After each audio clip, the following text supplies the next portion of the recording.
We're the ones who dare to dream. We won't let anyone hold us back. We'll take the road, let's travel by and build our empire piece by piece. We've got our dreams and we've got a plan. We're not afraid to take a stand. We'll face the risks and embrace the fear, cause we know that success is near. There will be times when we'll fall down, but we'll get up and turn it around. We're entrepreneurs, we're not afraid to lose.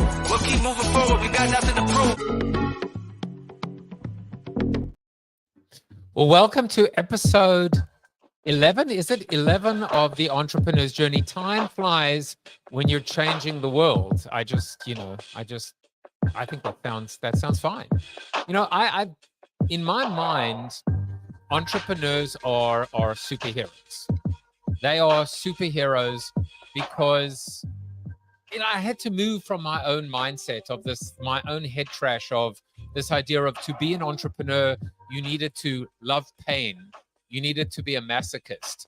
I don't think that anymore. I just think that when you're on the entrepreneurial journey, when you're working for yourself, when you're figuring things out, there's something unique. You have a unique ability. Entrepreneurship isms is, in fact, a superpower. But anyway, more on that soon. More on my amazing guest soon. As always, I like to start off with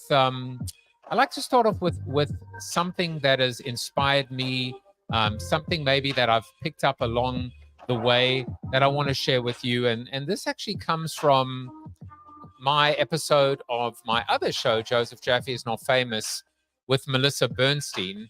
Melissa started a little company called Melissa and Doug Toys. And I believe they sold it for, very Dr. Evil, $1 billion, something like that. And she's the most incredible, down-to-earth, unique person. She's a creator and a creative.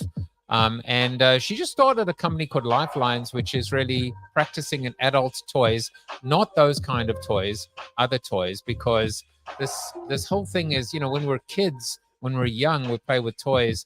And then as adults, suddenly, I guess the best we get is a fidget spinner or something like that. And so the thought that I want to share with you is work hard, play hard, right? That's normally the term that you hear, but I wanted to put a little spin on it. And maybe Shoshanna, when she comes on, I'd love to hear what she thinks. Work hard, absolutely be committed, be ambitious, go out there and build a name and build a brand and build a business, but also play soft.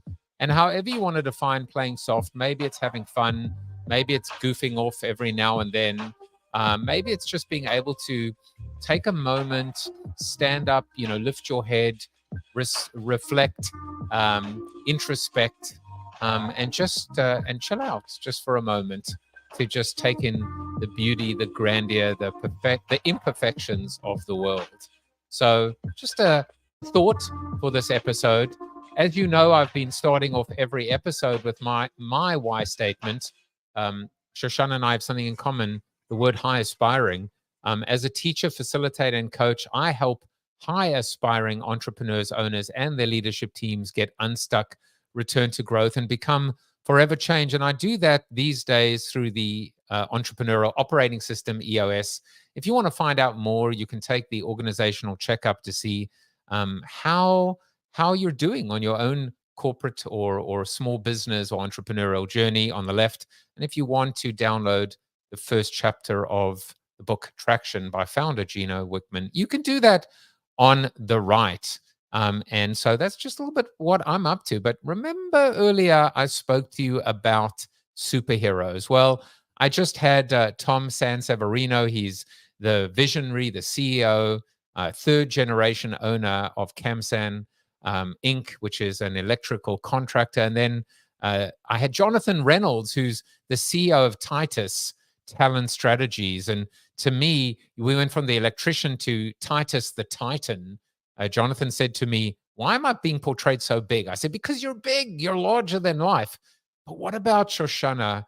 Shoshanna is now thinking, what have they done to me? And when I thought of Shoshanna, this is, I think you turned out well in terms of energy, in terms of alchemy, but also in terms of intuition and even being somewhat of a therapist. In fact, I know that she has this clinical background, and so Shoshana, this is your superpower. You are the superhero known as the therapist, with powers of deduction, of inference, of clairvoyance, however you want to be able to look at that or call that intuition, the ability to see things as they might be and be able to uh, draw conclusions, perhaps, that can really inspire and change lives. Let me tell you a little bit about Shoshana.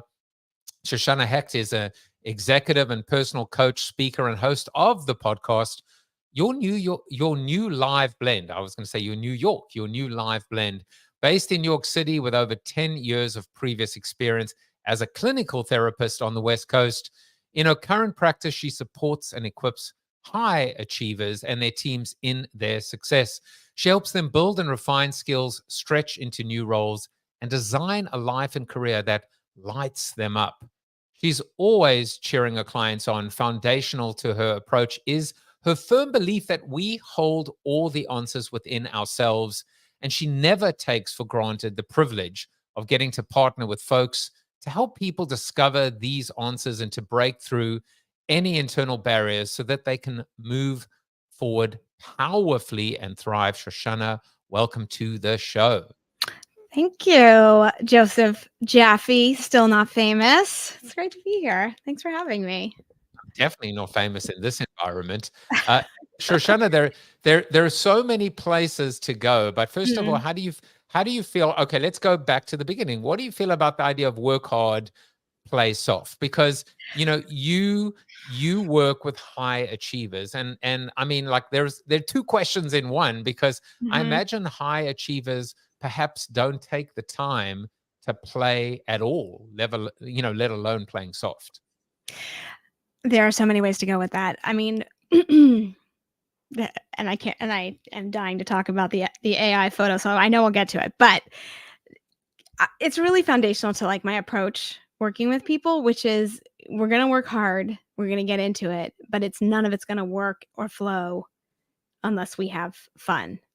So it's like that whole, like, be ambitious, wait a second. Did I lose you, Joe? Oh no, I'm here. I just Well, I just gave you the full screen. Oh, you gave me the full screen. I was like, oh no. You're so humble. Okay, so just so you can see, I told you we're gonna have fun. There's lots of camera angles. We can do so much. We can do this, we can do that. I hope you're not seasick.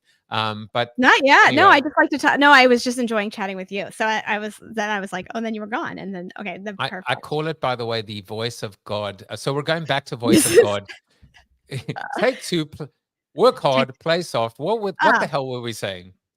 What we were saying is that like all of it for me, designing the life that you want, activate so that you can activate it on it. These are like the pillars of my coaching framework, which is design, like get into what it is you want to create so that you can activate on it and protect it, right? And we can get into all of that later, but really it's none of the hard work works without the fun and making time for that, and honestly to meet yourself with kindness and joy. So that's sort of my attitude about it. Like, and everybody needs that. Everybody. I love it. None of the hard work works without the fun. And I have to tell you, like, I cannot tell you, like, I cannot emphasize this enough. The amount of times that I'm talking now to coaches and in this environment and the entrepreneurial world, and the word fun keeps on being repeated again and again. But some people just struggle. They're so hard on themselves. They're unable to give themselves grace. They're unable to be like, we even had it now with the the cut and the whatever. And it's okay. We're just humans. Yeah, that's right. Yeah. How do you get people to just release? It's interesting because I agree with you. I mean, I'm constantly coaching on this, right? How important it is to it's why I call myself actually an executive and personal coach, because humans are not one thing. We do not function in silos, right? We need to, I think, meet, like, just be ourselves, right? Really show up like people. This is just a human thing, right? In all parts of it. It doesn't mean that we're a mess or a disaster or that we are sloppy or inappropriate, but I think there is just a way to honor ourselves and walk into every space as a full person. And what's beautiful about that, and one of the things I love about coaching, is how that shows up in one of the ways that it shows up in the work is that when you have struggles, Joseph, in one part of your life, whether it's work or home, chances are, like with boundaries or confidence or communication, or saying no, or overcommitting or whatever it is, chances are it's a problem everywhere. And so when you make gains one place, it automatically translates, I find, to gains everywhere else. And so when we're able to infuse like all the parts of ourselves, bring all of ourselves to every place that we're showing up, right? Including the fun, including the sparkle, including the joy, right? Even into serious situations, then we're just walking that talk. Does that make sense? I went a little off. It does. And I went out and I took one of my clients out for a drink that turned into about 10. And he told me to download an app which is daily teachings on and from The Secret about the law of attraction. And it's like, I am woo woo at the best of times, but this is really woo woo to me. And you know what? It's starting to, ooze into me, this idea of like attracts like, right? Success begets success. Happiness attracts happiness. There's something to it. There's a method to the madness. But I think, whether you want to jump on The Secret or not, you are talking about, this idea, as you said, kind of like these gains in one place will have a halo effect or bleed into other areas and vice versa. Yeah, and I also think on the flip side of that, we were talking in the pre-talk about a little bit about like blockers. Oh, maybe that was a different interview. I was watching something. No, that was us. That was us. Okay. Me being, oh, right. Yeah, the unit, like how we can, wasn't. I mean, now that we're talking about The Secret and being woo, I am woo curious myself, I admit. But it's not necessarily up to us what door the universe or the woo or the blessing or whatever comes in. It's often very unexpected. And I think we often can block that when we should on ourselves too, right? And so we should be this way, we should be that way. Executive presence only looks like this. What does it mean to show up in a certain way? What does it mean to be a high achiever? That means a certain thing, right? And so how do we sort of just open ourselves up to stepping into our own presence, our own expertise, our own voice and wisdom to allow what more of what we want into our lives. That's a little bit of my, like, I'm not a secret devotee per se, but I do, and I'm pretty strong views about like I'm very anti everything happens for a reason. It's personal to me. Like it's not my thing. I'm so cool with anybody who is into it. It's great if it works for you. But for me, I'm like, sometimes just stuff happens that's not cool, not great, bad, tragic. And it's hard to wrap my head around, like, that's for a reason. But I do think things have a way of working themselves out if we allow ourselves to be open to that possibility and get super curious. What more is possible in this experience? That's a problem for me. Or, what if this, sometimes it can take a long time to get to this, like, what if this were happening for me, not to me? And what might that look like? And that kind of, woo stuff really speaks to me.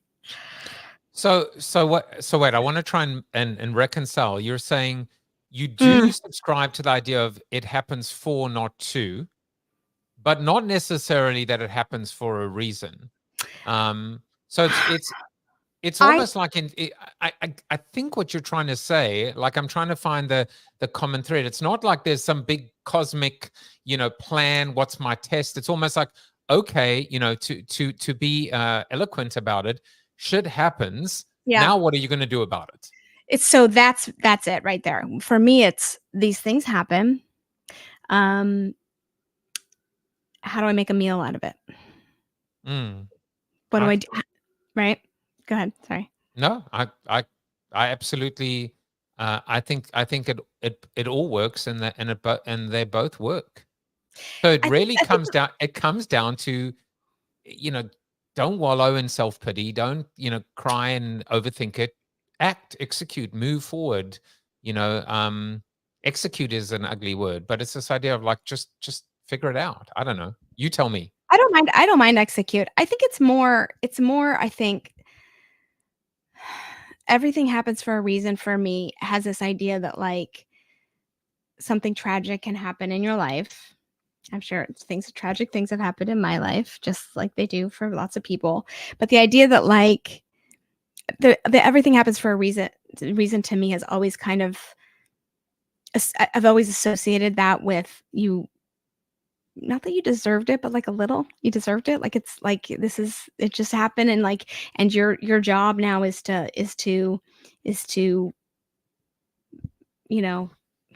I don't know, like accept that this is, and sometimes I think just shit happens and it sucks. Mm. That's really what I'm trying to say. And so, but I do like to harness empowerment, right? Which is, okay, we cannot control all that comes our way. And stuff is going to come. That is the one thing I know to be true about this life, is that the waves keep coming. And so how do we learn how to surf and not drown? Exactly, and I love the idea of empowerment as well. Mhm. Empowerment instead of entitlement, right? Empowerment instead of passivity, being passive. So I want to go back to something you said, an interesting word. You said the word deserve, Mhm. and so my question is, what do you deserve, Shoshana? What do I deserve? What do your clients deserve? What do we deserve as entrepreneurs? Oh gosh, you really hit on such a key, a important word, because I have a very complicated relationship with I don't know. What do people deserve? Period. Like, who deserves to be born wealthy and who deserves to be born poor? And like, there's so much that I see, or who deserves to be any. I don't. I have I actually have a pretty complicated relationship with deserve. So That's a tough word. it's I a mean, tough word.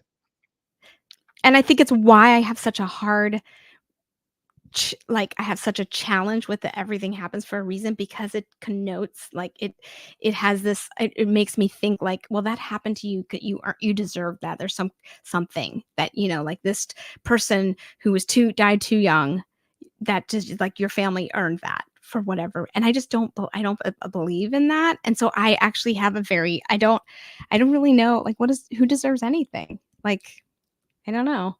Like, Do we deserve to be happy? I do think happiness, I do think people deserve, I think, all right, let me sit with this for a second. There's happiness, and then there's success, and then there's And they're not high the same. aspiring. They're not. And they're not the same. And No, they're also, definitely not. by the way, my success and your success also not the same. My Right, happiness, what right. makes me happiness, and what brings me happiness and joy, and what brings you happiness and joy, and every other person on this planet, is also not the same. So I think what I love for people is to, and this is one of the things I work on with them, is how do you define what success and happiness means to you, Yeah. and how do you design a life, right? All parts of it, personal and professional, even within the restrictions of your experience. So whatever that means, right? To you, how do you take the agency that you do have, and design a life, and make choices that give you what you want, in alignment with your values, to move you towards success. I don't think I don't personally think execute is an ugly word. I guess I feel like deserve is a lot uglier word personally. It doesn't I bristle at it. Well, I want to ask one more question related to this, and then we'll jump, maybe go backwards. Mhm. You work with high aspiring clients and predominantly women. Mhm. And you know, it is over the last several years, I've done so many of these episodes. I've spoken to so many women. I've heard, I've listened to and recognized and also come to terms with the discrepancies, the imbalances, the disconnects, the disproportionate, the double standards even associated with working the workforce, what it means to be a successful entrepreneur and or parent and or spouse, whatever the case may be.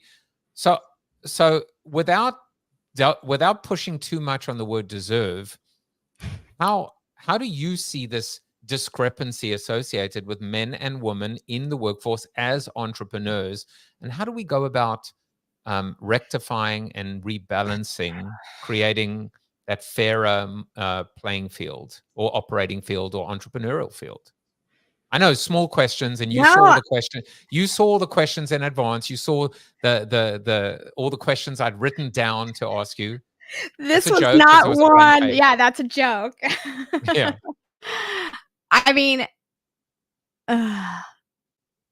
some of the stuff we've already hit on, um, that's been some of the flares that have gone up in my head, just like the idea of confidence, limit setting, the idea of presence, how you show up, and that I think really looks very differently for men and women, for people of color, women of color, and other um, um, marginalized communities. Like there are just different factors that people have to take into account in how they show up, so that they can be received in the way that they are striving to be.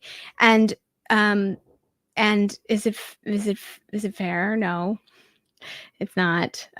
Is it real? It is. It's something I work with people all the time. Like, how do you get heard?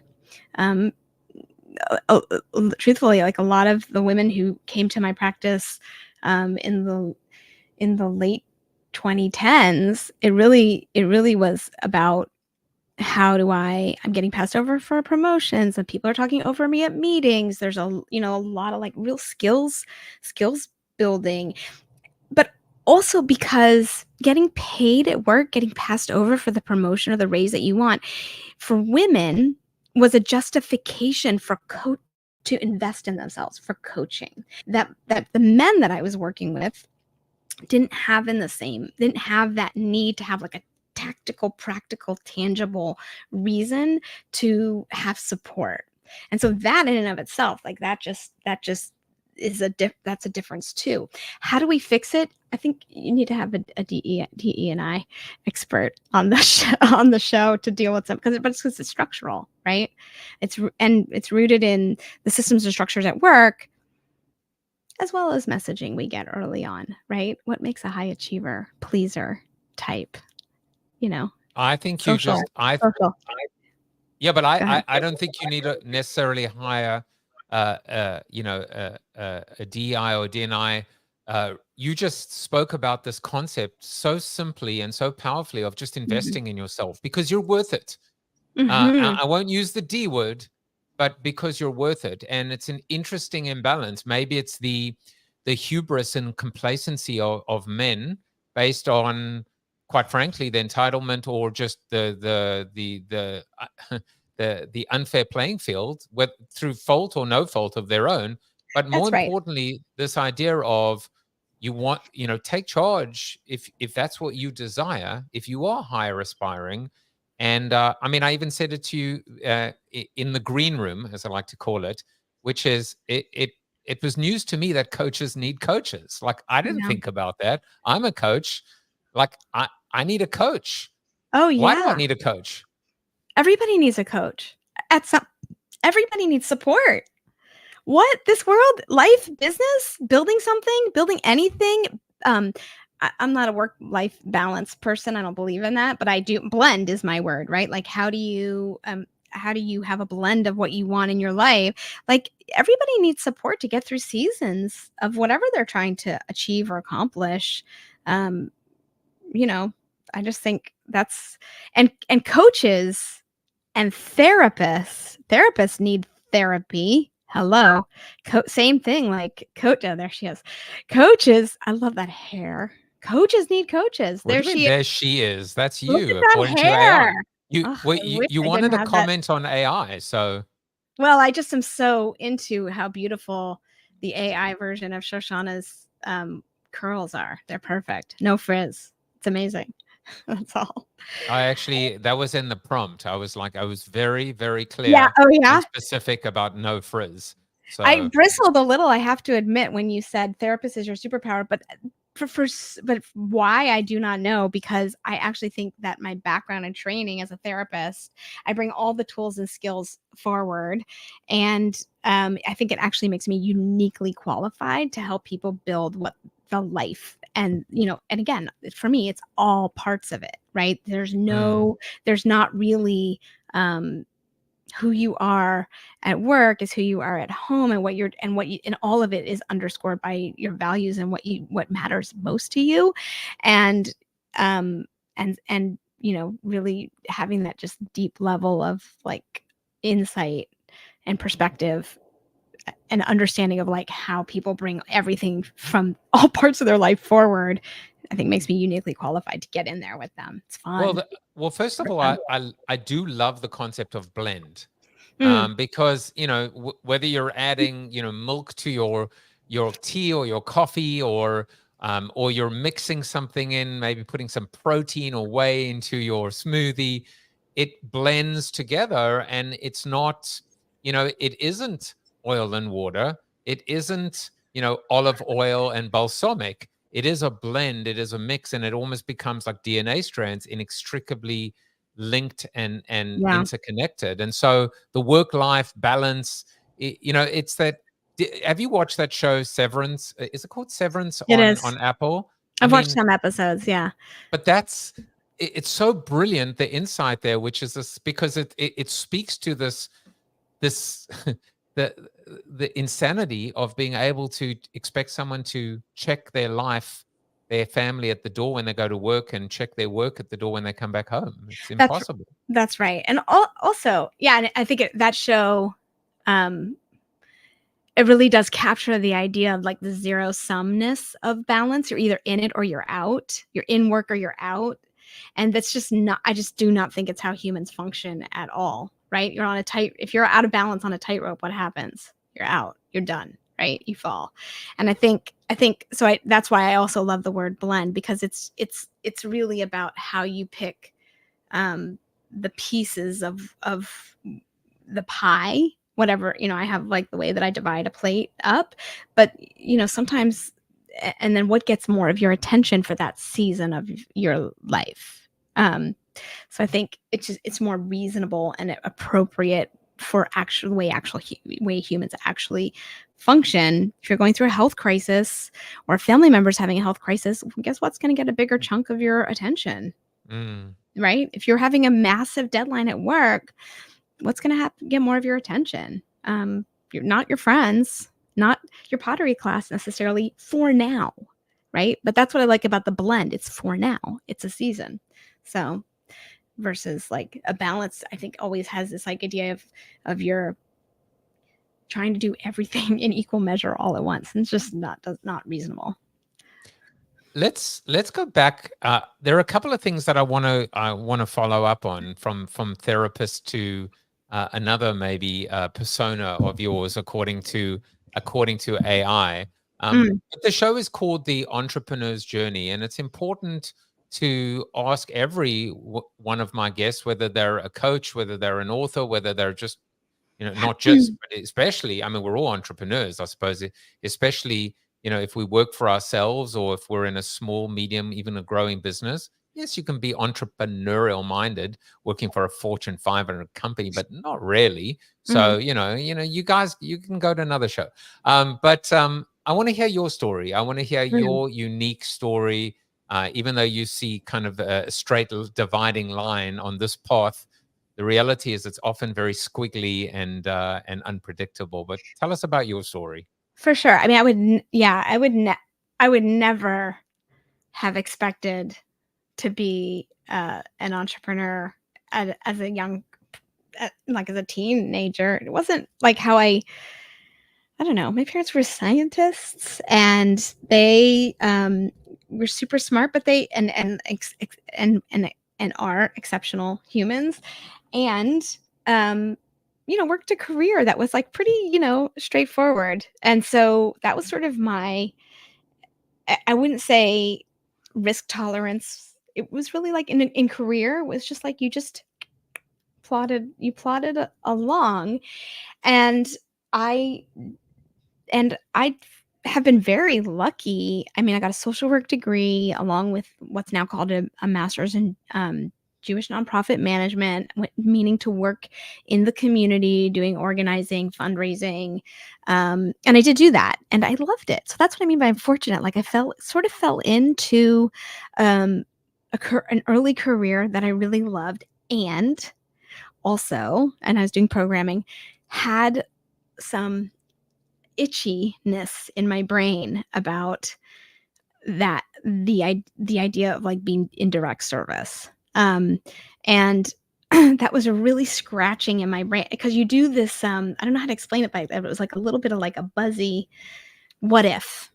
And I I got that because in social work school you do a year of clinical internship, and I was dreading it. I was like, I'm not going to do this. I don't want to do this. This is terrible. This is a terrible idea. I'm just here to do this thing: programs, community org, community build, development, and I'm excited about it.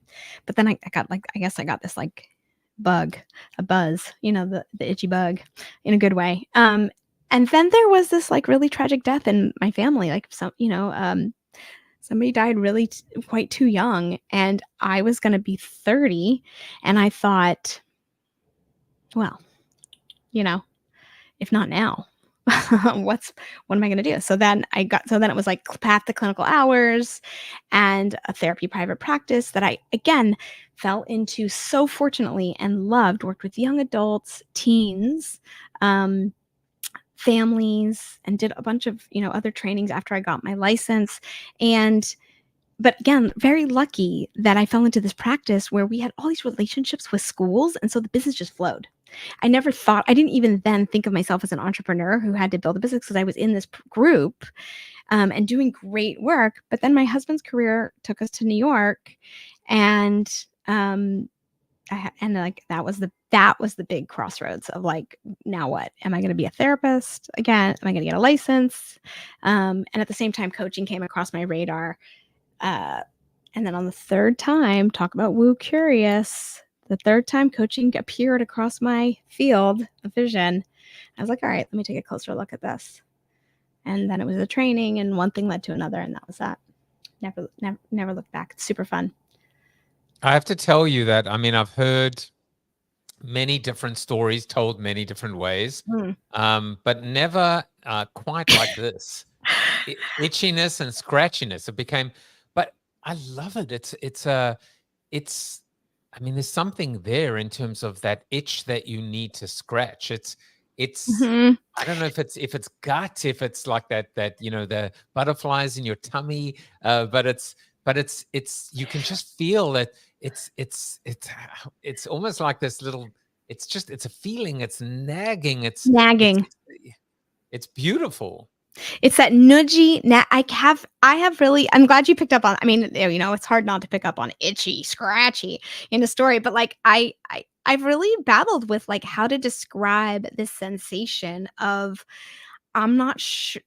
I'm on a path that I love and that I am very good at, right? And I knew that. Like I was excited about the future that I had in this career, and also there was this itch for something just a little adjacent, just a little, just different, to work with people in a different way. Um, and you You know know, what it is? You know what it mm, is? I was trying to think of the word, and I think I finally found it. It's an unset. It's being unsettled. mm, It's mm, that, and it can show up actually as anxiety, but maybe it isn't. This is like my aha from listening oh, to you.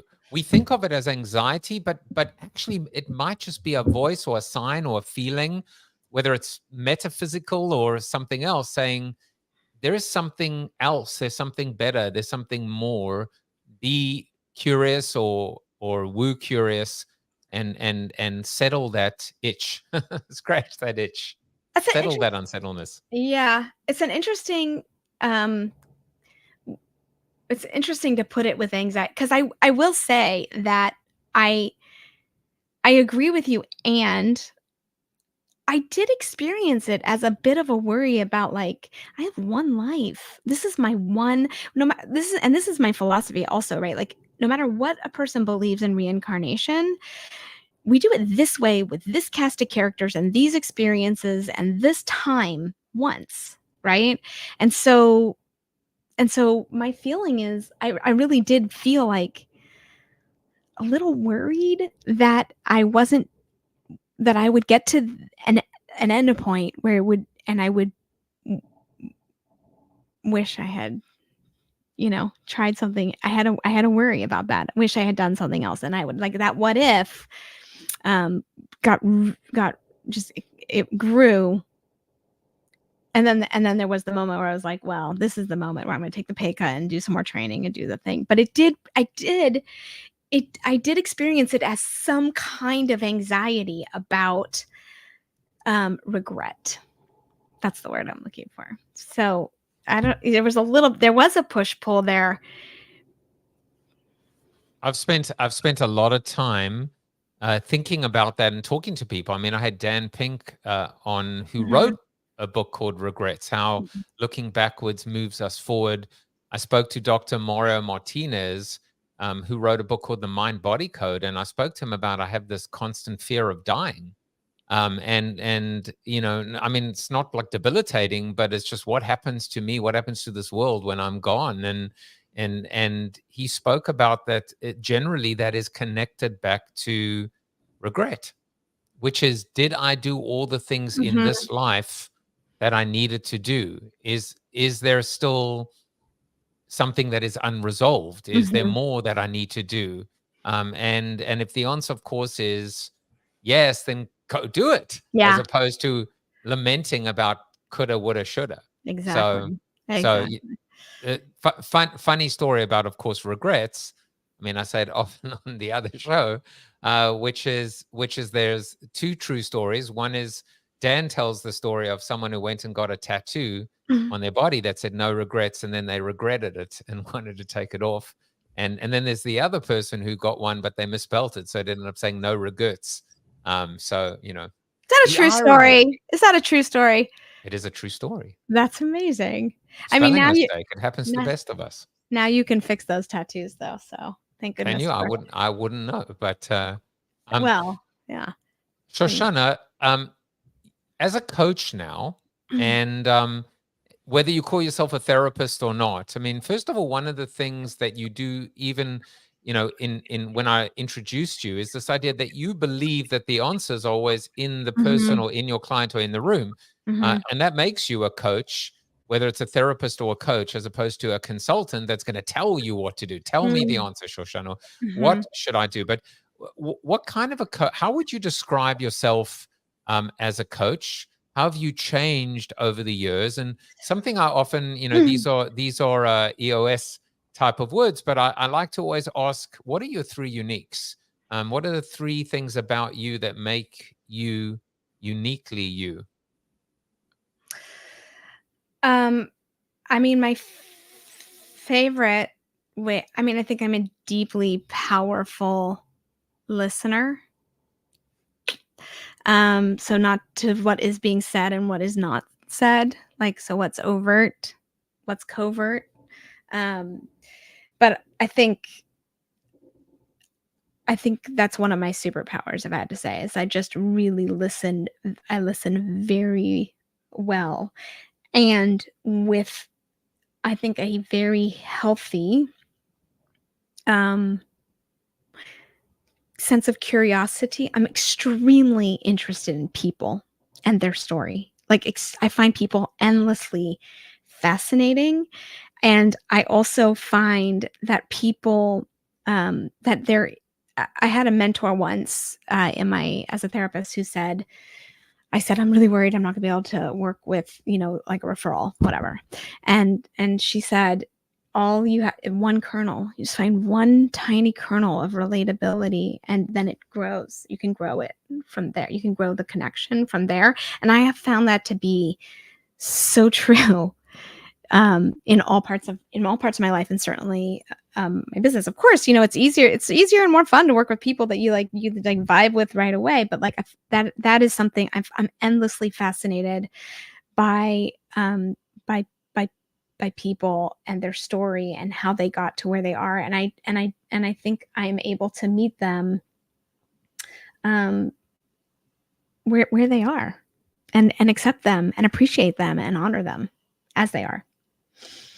And so what I love about coaching is, like, it's just, you take that foundation and then you're just polishing, and it's so beautiful and fun. Well, it's funny because I heard the other day that coaches are a combination of, or anywhere on a continuum of cheerleader to drill sergeant. Mm-hmm. And so you mentioned cheerleader, and there is one more AI rendering, which is you not as a drill sergeant, but as a cheerleader. So this is you as a cheerleader. That's funny. So there's AI, and you can see all the pom-poms in the background as well. So I don't want to be presumptuous that you are in fact a cheerleader, but you mentioned that you do like to cheer on your clients. But where do you fit on that continuum of cheerleader to drill sergeant? It's funny because I once had, I'm trying to remember who said this to me. But she's actually, it could have been an astrologer, thinking years and years and years ago. Someone gifted me an astrology session with like a fancy astrologer. It was funny. But she said, one of the reasons why you're really good at what you do is, and she, it was all chart related. I'm sure I could find, I think I recorded the session. I'm sure I could find it. But she said, you say the very hard thing, the truth bomb, but you're funny, so you get away with it. Right? So I think I'm a blend. I always go back to that word, blend. I have clients who say, like, oh, that was a Shoshannaism. Oh, there was that Shoshana bomb I needed. So I think I don't like to waste time or mess around. I do think it's important to have fun. I always say, like I said in the beginning, we work hard, we have fun. It has to be fun. But we're going to work, and I like to cut through the nonsense with the thing that I'm hearing, but I'm also not mean. When you've coined the term Shoshannaism just now. Yeah. So, well, I mean, you've just I came through very hot there. What was going on there? But there's this idea of, so I suppose my interpretation of that would be, I could do the same thing as you, but maybe I get away with it because I have a funny accent. Mm-hmm. So Mm-hmm. your funness, your Shoshannaisms, and my and my funny accent will go places. But it takes you down the road a little.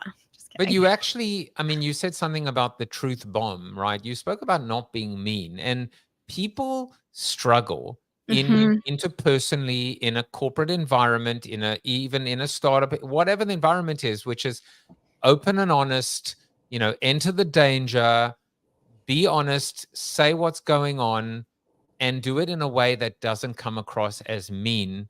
You would think that was easy, but it's harder than it sounds. Simple, not easy, right? Yeah. I mean, you've heard the phrase "clear is kind," right? No, But I like it. Clear is kind. Clear is kind, and I think that's sort of my version of. I mean, I'm I'm direct, but I think being mean and petty and nasty is so counterproductive, and honestly inappropriate in most relationships, and especially and certainly at work, right? I'm sort of, I just think, but I think people confuse clear and direct with mean, and Joseph, it's a skill to communicate clearly. That's why there's so, I mean, I could think of 5 communication coaches I would refer to off the top of my head, maybe more, because there's such a need, because people, I think, really struggle with how to speak up for themselves, speak up in a way that gets them heard, speak up in a way that's use their voice in a variety of ways, right?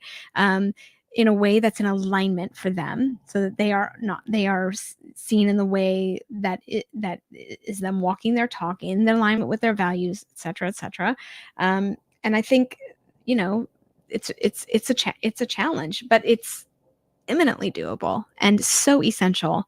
But I think clarity is a kindness. When we give mixed messages, that's crazy making. It makes people confused. It makes work more complicated, and blurry and messy. When we don't say what we mean or are thinking, people don't know what to do or how to proceed, and then they proceed in the dark, fumbling around, right? And so I just think, like, clarity, it is the way, and it's a kindness. Yeah, and you know what, there's another word that I would add to it, which is consistency. I mean, and you just basically spoke about mixed messages. So clarity in message, consistency in the message, but also consistency in managing the message. And that's the 1-2 punch. Maybe it's clarity in terms of leadership and consistency in terms of management, leadership and management together. There's analogies with parenting as well, which is just I'll tell you a little. I'm just like thinking about something else as well. I had Manny Cabo on my show a couple years ago, and he was a 4-chair turner on The Voice. He was brilliant audition. And Amazing. he said something that just like really struck and stuck with me. He said, I can deal with the like fanatics, the fanatical fans, the almost like the kind of the crazies, like those fans. He said, because they're predictable and they're consistent. It's the unpredictable people that I fear. And he spoke to that end, like when we think about FBI profilers, right? It is the consistency of the profile and the accuracy of the profile that allows them to be really good at their job and have a high success rate in terms of capture. But it's the ones that are unpredictable that are the most dangerous and the scariest.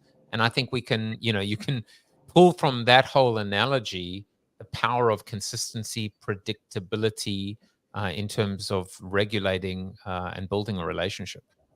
I mean, that just makes so much sense to me, right? Like, who are the people that stress you out the most? The ones where you're like, what shoe is going to drop? When's the shoe going to drop? What's the shoe that's going to drop? When are they going to flip out about this or that? I mean, I think that's right. And I will also say, when you were talking about consistency is so key. I think I agree completely, and also want to name that sometimes things have to evolve, right? It's not the same as being inconsistent, but it is like, I want to be clear. Like, I don't think people have to stay in a track that isn't working anymore for the sake of consistency, right? But communicating and over communicating when something has to evolve, that's, I think, how you carry the through line there too, which is different than unpredictable. Makes you reliable. You can be predictably clear. You could bring them together. You could be predictably consistent. I don't know. Consistently clear. I don't know. Clear. It's a Venn diagram. It's the reformed consultant in me. I'm like, or the chronic consultant in me. I'm like, there's a matrix. There's a Venn diagram. Yeah. Let's create it. Yeah. Let's Yeah. trademark it. Let's not. Yeah. Let's not. Shoshana, you do something that I picked up that I really like, which is the emphasis on the word and.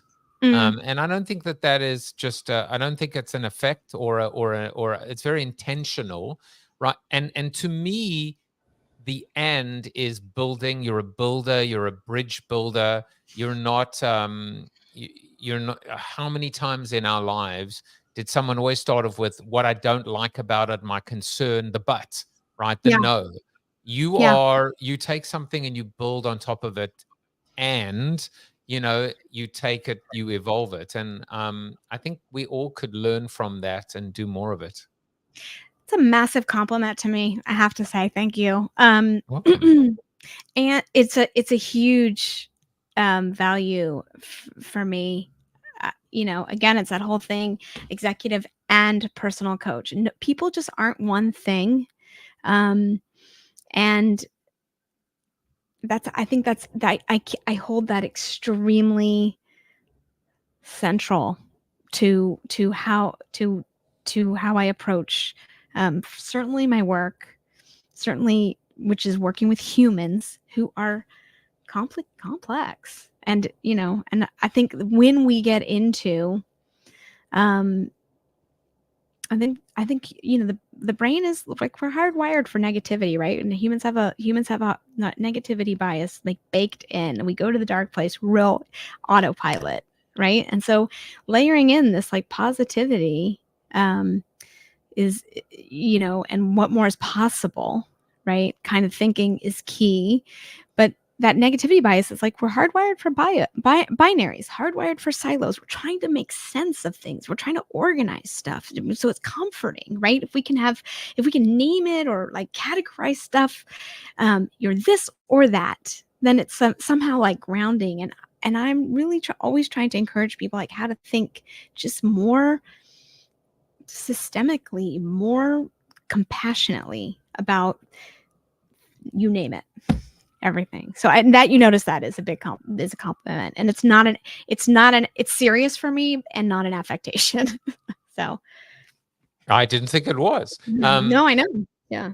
It's so funny when we were chatting earlier. You were like, Mm, and you just and you filled out a very simple Google Doc, and you said like 1, 2, 3. Here are things that this is what I asked. 3 things you want to talk about, and I love this. For me, I get so much joy out of being able to get to know someone, even mm, if I never see them again, which I always hope I will. And you're not getting rid of me that quickly, but this no. idea of 1 hour of quality conversation, being an active listener, learning from them. I cannot tell you how many little Shoshannisms I've picked up: the itchy and scratchy, the Mhm. very hard thing. These are all they're not just sound bites, they're phrases with meaning. But the one Mhm. thing that I do want to talk about, and we have 7 minutes left, we could easily get to it without even touching on any of them, but the word intentionality, being Mhm. intentional. You choose if you are an and or an or person. You choose if you're an and or a but person. Being able to live your life with intention, what does that mean to you? What does that mean to people that are watching, making these decisions in their lives Mhm. now? They one life to live. How do you live a better, clearer, happier, more fulfilled life? A life of intentionality. So I've hinted at it a few times. I mean, a little here and there, not on purpose so much, but it is very much.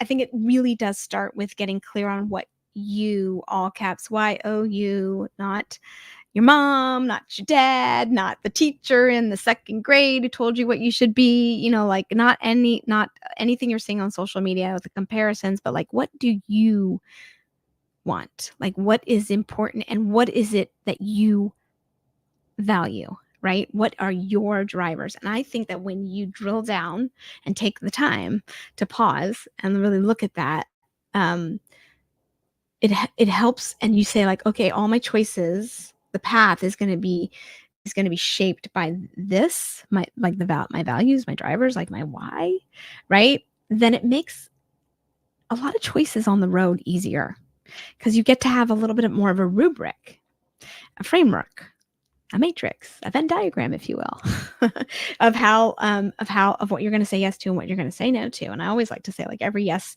is an automatic no. What does that mean? There's, like every time you say yes to something, you're saying no to something else down the road. So what is it you want to be activating on and saying yes to and agreeing to and filling your life with? And it should be all, I think, in alignment. I don't like to should. I don't like to. Should is one of my least favorite words. I always like, don't should on yourself, right? But I think alignment with your values really helps create the container, and for where you're going, and in terms of designing a life and career and relationships with intention, and on and on. Every yes is an automatic no. And it's not just an automatic no, it's an awesome no. It's a positive no. It's almost a paradox, right? Because, saying yes to living a life of intention is saying no to not living a life of intention, or no to openness, possibility, being able to be selfish in a good way, which is, it starts with you. Yeah. And I love that, because we just don't, yes is binary to a degree, but in this case, it's just a very interesting flip on conventional thinking. That's right. Selfish is one of those words, I think, that gets a bad rap, exactly the way that you said it, right? Much like, I think, I don't know, jealousy, I also think it's a bad rap. But yeah, if yes, well, you're right. Yes is a powerful no, as long as the yes is intentional. When you're saying yes to everything, you're definitely saying no, to stuff you might be saying no to yourself, time with your beloved, time with your kids, time, again, by yourself, time to read a book, time to whatever. So, time is definitely the thing we don't have infinite amounts of. And so I think it's really key to, like, be judicious with those yeses, be intentional with those yeses. Amen. Shoshanna Hecht is taking you to church. We may have crossed over a couple of religions. That's okay too. I'm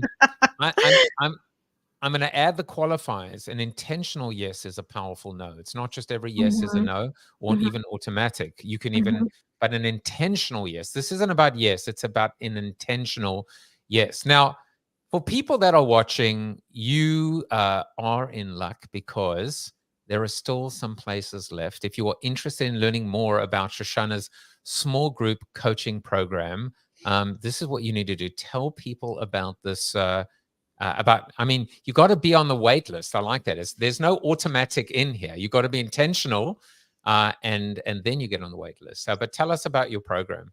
So they're small pods, 2 to 6. I curate them. That's why they are intentional. That's why you go on the wait list and we chat about it, because they're curated based on what you're working on, and fit, and synergies with other people in the program, because that's what makes them magic, and they are super magical and so fun. So we do talk about them, but I kind of put them in 2 buckets. One is people who are really at a crossroads, who are trying to design a life, like, what's next for them, right? Like, I've been doing X, and now I'm really ready for a change, kind of like my early or mid career, right? Like, I love this. I could keep doing this forever, and yet there's something more, and you want to partner and be with some other people who are working on that big crossroads. And the other is sort of like skills building. You're stretching into that new role, leadership building, you stepping into your communication, your confidence,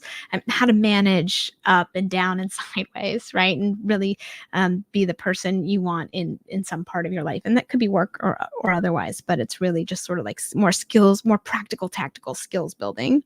I have one of those launching this week. So if someone wanted to jump on that right now, I have another spot. But those now, I am moving to a waitlist model so that I can really let the curation simmer a little bit. They're so fun. Like I said, we work hard, but they're a great time. You work hard, you play soft, They have You are fun. filled. You have fun. You have intentional yeses only. Hmm. It's part cheerleading, part therapy, part whatever it is that you want out of it. You will gain a few Shoshannisms along the way, no doubt. No doubt. If you want to find out more about Shoshanna Hecht, just go to her website, shoshannahecht.com. Subscribe to her podcast, Your New Life Blend, which is on a little hiatus, but on its way back with a bang. Tell us more about what we can expect from it. So we're just wrapped season 3 at the end of May, and they're conversations with exceptionally cool humans who are thinking about like how to live, work, love, with intention, what they're building. They're really fascinating conversations, and yeah, and then taking the summer to just strategize and accepting pitches. I've gotten some great pitches for season 4, so we'll see what shape it takes. But it's really they're really fun and thought-provoking conversations with, again, cool humans across a range of industries. I will get working on my pitch immediately. We both have a friend in common, Farah, and so a little shout out to her. Sarah. This has been episode 11 of The Entrepreneur's Journey. And, as Joe Pine would say in the experience economy, this was not time well saved. It was time well spent. Love Thank you, it. Shoshanna. And don't be a stranger. Thanks for having me, Joseph. It was my pleasure. We're the ones who dare to dream. We won't let anyone hold us back. We'll take the road, let's travel by and build our empire piece by piece. We've got our dreams and we've got a plan. We're not afraid to take a stand. We'll face the risks and embrace the fear, cause we know that success is near. There will be times when we'll fall down, but we'll get up and turn it around. We're entrepreneurs, we're not afraid to lose. We'll keep moving forward, we got nothing to prove.